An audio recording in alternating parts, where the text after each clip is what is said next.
Hello everyone, জ্ঞানজ্যোতি coaching সেন্টারের পক্ষ থেকে তোমাদের সকলকে জানাই স্বাগত। আমি অসীম দাস তোমাদের সামনে নিয়ে এসেছি ফার্স্ট সেমিস্টারের সোশ্যোলজি। তো যারা এনবিইউর আন্ডারে পড়াশোনা করছো বা নর্থ বেঙ্গল ইউনিভার্সিটির আন্ডারে পড়াশোনা করছো এবং যারা আমাদের এই ভিডিওটা নতুন দেখছো তারা এবং যারা পুরনো আছো আমাদের চ্যানেলে, যারা আমাদের এই চ্যানেলটিকে যারা ফলো করো, সাবস্ক্রাইব করে রেখেছো, তারা প্রত্যেকেই জানো যে আমি সোশ্যোলজি নিয়ে তোমাদের সাথে আলোচনা করি। এবং আমি আজকে যেটা নিয়ে এসেছি সেটা হচ্ছে আমাদের নর্থ বেঙ্গল ইউনিভার্সিটির আন্ডারে আমি যে তোমাদের সিলেবাস গুলো আলোচনা করেছিলাম, মেজর 1 এবং মেজর 2, ঠিক আছে, এই যে সিলেবাস গুলো আলোচনা করেছিলাম সেই মেজর 1 এর একটা টপিক, ঠিক আছে, যেটা হচ্ছে তোমার ফার্স্ট ইউনিটে যেটা তোমার পড়তে হবে সেটা কি ছিল, সেটা ছিল ইন্ট্রোডাকশন টু সোশ্যোলজি। ঠিক আছে, ইন্ট্রোডাকশন টু সোশ্যোলজি। তো এই যে ইন্ট্রোডাকশন টু সোশ্যোলজি সেটার যে ইউনিট 2 সেই ইউনিট 1 সেই ইউনিট 1 এরই একটা কোশ্চেন নিয়ে আজকে তোমাদের সাথে আলোচনা করব।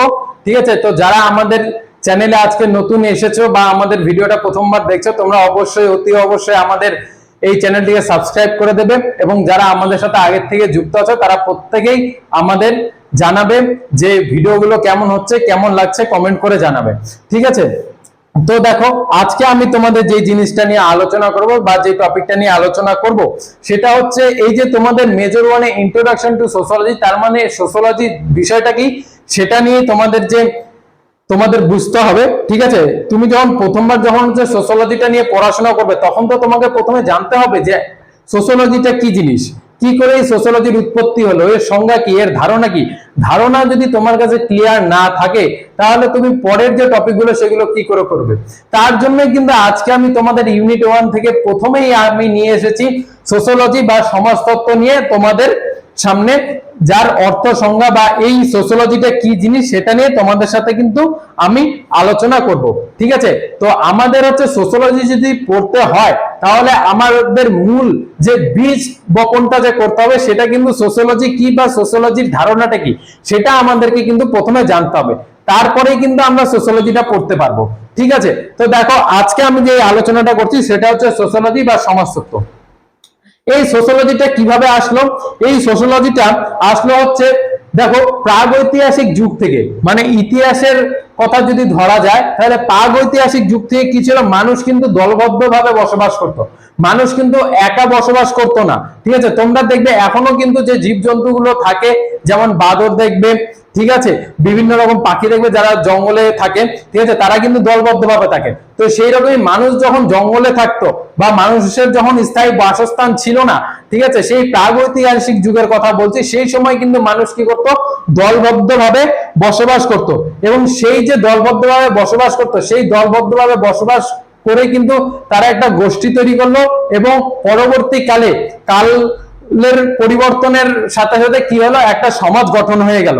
ঠিক আছে, তো দেখো কি বলছে গ্রিক দার্শনিক অ্যারিস্টটল কি বলেছে, মানুষকে একজন সামাজিক জীব হিসেবে পরিচিতি দিয়েছেন। ঠিক আছে, অ্যারিস্টটল কি বলেছেন, গ্রিক দার্শনিক অ্যারিস্টটল বলেছেন মানুষ কি একটি সামাজিক জীব।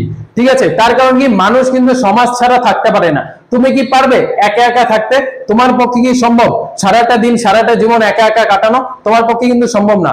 তোমাকে মা বাবা ভাই বোন পরিবার এবং আশেপাশের আত্মীয় স্বজন এবং প্রতিবেশীদের নিয়ে কিন্তু একটা সমাজের মধ্যে থাকতে হবে, তাহলে কিন্তু তুমি সুস্থভাবে বাঁচতে পারবে, থাকতে পারবে। তার জন্য কি বলা হয়েছিল যে মানুষ কি একজন সামাজিক জীব এবং সামাজিক জীব হিসেবে সে পরিচিত। ঠিক আছে, এই অ্যারিস্টটলের একটা উক্তি ছিল, সেই উক্তিটা কি, সেই উক্তিটা ছিল মানুষ সামাজিক জীব বা ম্যান ইজ সোশ্যাল। ঠিক আছে, কি বলেছিল তিনি Aristotle, man is social, man is social, তার মানে কি মানুষ সামাজিক জীব। ঠিক আছে, এরপরে দেখো একের পর এর উপরে নির্ভরশীলতা। হ্যাঁ, ঠিক আছে, এই যে একের উপরে একের নির্ভরশীলতা, এই জিনিসটা কি, একের উপরে একের নির্ভরশীলতা কি, তুমি দেখবে তুমি যখন এই যে আমাদের পরিবেশে তুমি আছো বা এই যে সমাজে আছো, তুমি কিন্তু কারোর না কারোর উপরে কিন্তু নির্ভরশীল। ঠিক আছে, তুমি কিভাবে নির্ভরশীল, তুমি আজকে ধরো কোনো একটা জব করো কিন্তু তুমি কৃষিকাজ জানো না, তার মানে তুমি কৃষকের উপরে নির্ভরশীল। তোমার বাড়ির আসবাবপত্র দরকার, সেগুলো তুমি বানাতে জানো না, তুমি কোনো কামার কুমোর কোনো কিছুর কাছে হচ্ছে নির্ভরশীল, ঠিক আছে। তোমার খাদ্য তৈরি করে দেওয়ার জন্য, ঠিক আছে, তুমি ধরো রান্না করতে পারো না, তখন তুমি সেই জায়গাটা কি মার উপরে নির্ভরশীল, ঠিক আছে। তো মানুষ কি একের পর এক একজন মানুষ আরেকজন মানুষের উপরে নির্ভরশীল, আর এইভাবেই কিন্তু তৈরি হয়ে যায় মানুষ যখন একজন আরেকজনের উপর নির্ভরশীল হয়, এইভাবেই একসাথে মানুষ যখন এক জায়গায় থাকে এবং একে অপরের উপর নির্ভরশীল থাকে, তখনই কিন্তু তৈরি হয়ে যায় কি গোষ্ঠী, তখন তৈরি হয়ে যায় কি গোষ্ঠী বা গোষ্ঠী জীবন, এবং এই গোষ্ঠী জীবন থেকে কিন্তু হয়ে যায় সমাজ, ঠিক আছে। এই গোষ্ঠী জীবন থেকেই কিন্তু হয়ে যায় কি সমাজ, ঠিক আছে। এবার দেখো সমাজ বিজ্ঞানী গ্রিডিংস এর মতে কি, গ্রিডিংস যে আছে, গ্রিডিংস হচ্ছে একজন সমাজ বিজ্ঞানী, তার মধ্যে তিনি বলেছিলেন কি নিজেদের অবস্থান এবং ঐক্য সম্পর্কে সচেতন সমভাবাপন্ন কতিপয় ব্যক্তি একটি লক্ষ্যে উপনীত হওয়ার জন্য সচেষ্ট হলে তাকে বলে সমাজ। তার মানে কি বিভিন্ন যে মানুষরা আছে তাদের নিজেদের অবস্থান ও ঐক্যের প্রতি যখন হচ্ছে তারা সচেতন হয়, তারা যখন দেখে আমাদের যে অবস্থান হিসাবে আমাদের একটা ইউনিটি করে তুলতে হবে, ঠিক আছে, আমাদের মধ্যে একটা ইউনিটি বা ঐক্য থাকতে হবে, এবং সচেতন হয় যখন তারা এই ব্যাপারটা নিয়ে, এবং প্রত্যেকের মনে যখন একই রকমের ভাবনার সৃষ্টি হয় এবং তারা যখন একসাথে হওয়ার জন্য সচেষ্ট হয়ে ওঠে, তখনই কিন্তু কি হয়ে যায়, তখনই কিন্তু সৃষ্টি হয়ে যায় একটা সমাজ, একটা সমাজ বা একটা সোসাইটি, ঠিক আছে। তারপরে দেখো কি বলছেন, এই যে মানুষ আমাদের সমাজে আছে, তারা কি প্রত্যেকটা মানুষ একটা মানুষের সাথে কিন্তু একটা যোগ বন্ধনে আবদ্ধ আছে, ঠিক আছে। তুমি তোমার মার সাথে, তোমার মা তোমার বাবার সাথে, তোমার বাবা পরিবারের সাথে, তোমাদের পরিবারটা আত্মীয়দের সাথে এবং পারিপার্শ্বিক পরিবেশের সাথে, এইভাবে কিন্তু একটা মানুষ কিন্তু আরেকটা মানুষের সাথে কিন্তু যোগ বন্ধনে আবদ্ধ হয়ে আছে, এবং এই যে এই যোগ বন্ধনটাকে ঘিরে কিন্তু শুরু হচ্ছে একটা সমাজ, ঠিক আছে। এই যে এই সামাজিক সম্পর্ক যখন হচ্ছে এটা যখন আস্তে আস্তে ছোট থেকে বড় হওয়া শুরু করলো, মানে কালের পরিবর্তনে এই জিনিসটা যখন তৈরি হওয়া শুরু করলো এবং বড় হওয়া শুরু করলো, তখন কি এই সামাজিক সম্পর্কের উপরে কিন্তু আমাদের জ্ঞানের দরকার শুরু হলো, ঠিক আছে। তখন কিন্তু আমাদের মনে হলো যে মানুষের মনে হলো যে এই সমাজ ব্যবস্থার উপরে কিন্তু জ্ঞান অর্জন করার দরকার আছে, ঠিক আছে। এই সমাজ ব্যবস্থাটা কি করে পরিচালনা করতে হবে তার উপরে কিন্তু আমাদের জ্ঞানের যখন অভাব ছিল, তখন তারা ভাবলো যে আমাদের কিন্তু এই সমাজ ব্যবস্থার উপরে জ্ঞান অর্জনের দরকার আছে, এবং অনেক আলোচনার মধ্যে দিয়ে, অনেক জটিলতার মধ্যে দিয়ে সামাজিক সমস্যা ও জটিলতাগুলোকে কি বিভিন্ন দিক দিয়ে ভাবনা চিন্তা করা শুরু হলো, যে একটা সমাজে কি হয়, বিভিন্ন সময় বিভিন্ন ভাবে একসাথে যদি থাকা যায়, বিভিন্ন সময় বিভিন্ন জটিলতার সৃষ্টি হয়, ঠিক আছে।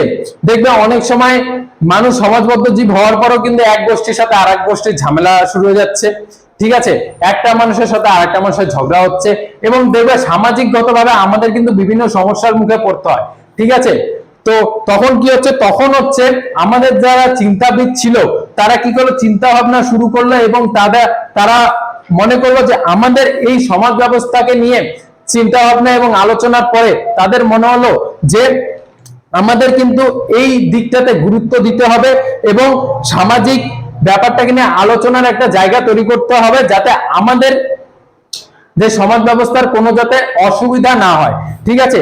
এইভাবেই কিন্তু শুরু হয়ে গেল আস্তে আস্তে কি সোশিওলজি, ঠিক আছে। যখন হচ্ছে সমাজতত্ত্ববিদরা যখন হচ্ছে সমাজের জটিলতাগুলো এবং সমস্যাগুলোকে নিয়ে যখন আলোচনা করলো, এবং তারা যখন হচ্ছে এই জিনিসগুলোর উপরে পরীক্ষা নিরীক্ষা শুরু করলো, এবং তারা কি তৈরি করলো, তারাই কিন্তু তখন তৈরি করে ফেললো যে সোশিওলজি বা সমাজতত্ত্ব। এই সমাজতত্ত্ব কি, এই সমাজতত্ত্ব বিভিন্ন ভাবে বিভিন্ন জিনিসের সাথে সম্পর্ক আছে, ঠিক আছে। যেমন অর্থনৈতিক সম্পর্ক সাথেও কিন্তু এই সমাজের অর্থনীতি, আমাদের দেশের যে অর্থনীতি, সেই অর্থনীতির সাথে কিন্তু এই সমাজের কিন্তু একটা যোগবন্ধন আছে, বা সমাজতত্ত্বের একটা যোগবন্ধন আছে। সেটা কিভাবে, কোনো একটা মানুষ কোনো একটা কিছু উৎপাদন করে, যেমন কৃষক ধান উৎপাদন করে, গম উৎপাদন করে, সেই রকম বিভিন্ন ধরনের পেশার মানুষ আছে যারা কিন্তু বিভিন্ন জিনিস উৎপাদন করে, এবং আর একটা গোষ্ঠী কি আছে, বিনিয়োগকারী। ঠিক আছে, যেমন জমিদার বলতে পারো, আগেকার দিনে জমিদার ছিল, এখন হচ্ছে ইনভেস্ট যারা করে। ঠিক আছে, বিভিন্ন জায়গায় কিন্তু ইনভেস্ট করছে। ঠিক আছে, এবং ইনভেস্ট করার পরে যখন হচ্ছে একটা জিনিস উৎপাদন হচ্ছে, কৃষক যখন একটা জিনিস উৎপাদন করছে, ঠিক আছে, কেউ একজন ধরে ইনভেস্ট করলো, কৃষককে টাকা দিল, কৃষক কি করলো, সেই টাকা দিয়ে একটা জমিতে একটা ফসল উৎপাদন করলো, এবং সেই ফসল কি হচ্ছে, একজন উপভোক্তা কিন্তু সেই ফসলটাকে কিনছে, মানে সেই ধান, গম, আটা, ময়দা, সুজি যাই হচ্ছে সেগুলোকে কিন্তু একজন উপভোক্তা কিনছে, এবং কেনার পরে কি হচ্ছে, সেটা তাদের খাদ্য হিসেবে গ্রহণ হচ্ছে। তো এইভাবে কিন্তু একটা মানুষ আর একটা মানুষের সাথে অর্থনৈতিকভাবে সম্পর্কযুক্ত, এবং সমাজের প্রতিটা মানুষই একটা মানুষের সাথে আরেকটা মানুষের কিন্তু অর্থনৈতিক একটা সম্পর্ক আছে। তো এই অর্থনৈতিক সম্পর্কের মধ্যে দিয়ে কিন্তু একটা সমাজ গঠন হয়ে গেল। ঠিক আছে, এরপরে দেখো কি, একটা সমাজ যখন পরিচালনা হচ্ছে তখন কি হচ্ছে, সেই সমাজের মধ্যে নিয়মের দরকার আছে।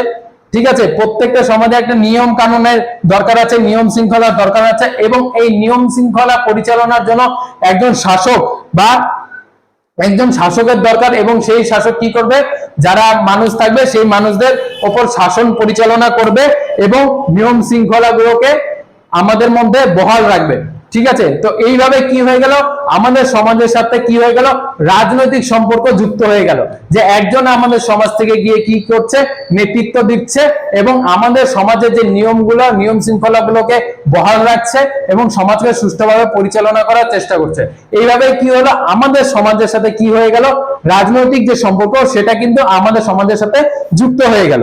ঠিক আছে, এরপরে কি, মানুষের একজনের সাথে আরেকজনের কি আন্তঃক্রিয়া সম্পর্ক আছে, মানে প্রত্যেকটা মানুষের সাথেই নিজেদের কি একটা পারস্পরিক একটা সম্পর্ক তৈরি হয়ে গেল।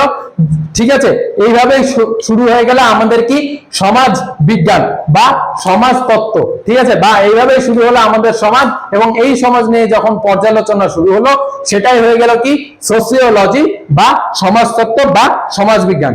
এই যে এই সমাজতত্ত্ব, এই যে সমাজতত্ত্ব কথাটা, এটি হচ্ছে একটা নবীন সামাজিক বিজ্ঞান। একে আমরা কি বলতে পারি, এই যে সমাজতত্ত্ব, এই সমাজতত্ত্বকে আমরা বলতে পারি নবীন সামাজিক বিজ্ঞান, মানে নতুন ধরনের সমাজের জন্য যে বিজ্ঞান। ঠিক আছে, অন্যান্য যে বিজ্ঞানগুলো ছিল, যেমন আমাদের হচ্ছে ভৌত বিজ্ঞান বলতে পারো, ঠিক আছে, আমাদের জীবন বিজ্ঞান বলতে পারো, আরো বিভিন্ন রকমের বিজ্ঞান আছে। এই বিজ্ঞানগুলো কিন্তু আগেই চলে এসেছিল, কিন্তু ঠিক আছে, বিভিন্ন বিজ্ঞানের পরে, অন্যান্য বিজ্ঞানের অনেক পরে কিন্তু আমাদের কি আসলো, এই সমাজ বিজ্ঞানটা বা সমাজতত্ত্বটা আসলো। ঠিক আছে, এটা কিভাবে সূত্রপাত ঘটেছিল, এই সমাজতত্ত্বের সূত্রপাত ঘটে কবে, 1839 সালে। ঠিক আছে, 1839 সালে এই সমাজতত্ত্বের সূত্রপাত ঘটে। 1839 সালে, ভেরি ভেরি ইম্পর্টেন্ট, এই সালটা মনে রাখতে হবে। 1839 সালে কি হলো, আমাদের সমাজ তত্ত্বটা কি হলো, সূত্রপাত ঘটলো। এবং কিভাবে এই সূত্রপাত ঘটলো, কার হাত ধরে, সমাজতত্ত্ববিদ অগাস্ট কোত। ঠিক আছে, সমাজতত্ত্ববিদ অগাস্ট কোত, সমাজতত্ত্ববিদ যে অগাস্ট কোত আছে, তার হাত ধরে কিন্তু আমাদের এই সমাজতত্ত্বটার উদ্ভব ঘটলো বা সূত্রপাত ঘটলো কত সালে, 1839 সালে। ঠিক আছে, এবং এই সমাজতত্ত্বটা যে ছিল, এর আলোচ্য বিষয়গুলো কি হলো, সামাজিক, সাংস্কৃতিক এবং অন্যান্য যে সামাজিক যে সম্পর্ক বা সামাজিক যে ঘটনাগুলো আছে, সেগুলোই কিন্তু কি হয়ে গেল, আমাদের এই সমাজতত্ত্বের আলোচ্য বিষয়। ঠিক আছে, এইভাবেই শুরু হয়ে গেল আমাদের সমাজতত্ত্ব বা আমাদের সোসিওলজি। ঠিক আছে, এই ছিল তোমাদের সোসিওলজির উপরে একটা ছোট্ট ধারণা। ঠিক আছে, এই সোসিওলজির উপরে যদি আরো বিস্তারিত ভাবে তোমরা ধারণা পেতে চাও, এবং এই সোসিওলজিটাকে নিয়ে যারা পড়াশোনা করছো তারা যদি নোটস পেতে চাও, তাহলে তোমরা যারা নতুন আছো, ভাবছো কি করে পড়াশোনাটা করতে হবে এবং নোটস পত্রগুলো কি করে পাবে, কোন বই পড়তে হবে, তাদের জন্য আমি বলছি, তোমাদের কিন্তু কোনো টেনশন আর করতে হবে না বা কোনো চিন্তা নেই। আমাদের জ্ঞানজ্যোতি কোচিং সেন্টার তোমাদের কিন্তু এই সোসিওলজির উপরে অনলাইন ক্লাসেস নিয়ে এসেছে, উইথ পিডিএফ নোট। পিডিএফ আকারে তোমরা কিন্তু নোট পেয়ে যাবে এই অনলাইন ক্লাসের মাধ্যমে।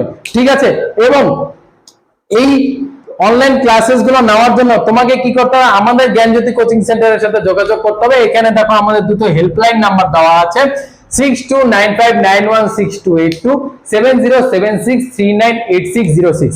এই হেল্পলাইন নাম্বারে তোমরা আমাদের সাথে যোগাযোগ করতে পারো। যোগাযোগ করে কিন্তু তোমরা তোমাদের যারা ফার্স্ট সেমিস্টারে পড়াশোনা করছো, তাদের যে পড়াশোনার জন্য যে নোটস পত্র এবং বইয়ের দরকার এবং যে অনলাইন ক্লাসেস গুলো দরকার এবং যা টিউশন দরকার, তারা কিন্তু আমাদের এই জ্ঞানজ্যোতি কোচিং সেন্টারে যোগাযোগ করে তোমাদের অনলাইন ক্লাসেস এবং নোটস গুলো কিন্তু তোমরা নিয়ে নিতে পারো। এবং আমরা তো তোমাদের যদি দরকার পড়ে তোমরা আমাদের থেকে কিন্তু কোন বই পড়তে হবে সেই সাজেশনস গুলো নিতে পারো। ঠিক আছে, তো প্রত্যেকেই কিন্তু আমাদের জ্ঞানজ্যোতি কোচিং সেন্টারে জয়েন করো। ঠিক আছে, আমাদের কিন্তু যে ক্লাসগুলো আমরা যে তোমাদের সোশ্যোলজির উপরে যে ক্লাসগুলো নিচ্ছি সেগুলো কিন্তু আগস্ট মাস থেকে শুরু হয়ে গেছে অলরেডি। ঠিক আছে, তো দেরি না করে তোমরা কিন্তু অতি সত্বর আমাদের জ্ঞানজ্যোতি কোচিং সেন্টারে যোগাযোগ করো এবং নিয়ে নাও তোমাদের পড়াশোনার উপযোগী অনলাইন ক্লাস এবং পিডিএফ আকারের নোটস গুলো। ঠিক আছে, দেখা হচ্ছে পরের ভিডিওতে, এবং এই ভিডিওটা কেমন লাগলো অবশ্যই কমেন্ট করে জানাবে এবং আমাদের চ্যানেলটিকে সাবস্ক্রাইব করে দেবে। তো দেখা হচ্ছে নেক্সট ভিডিওতে। Thanks for watching, thank you.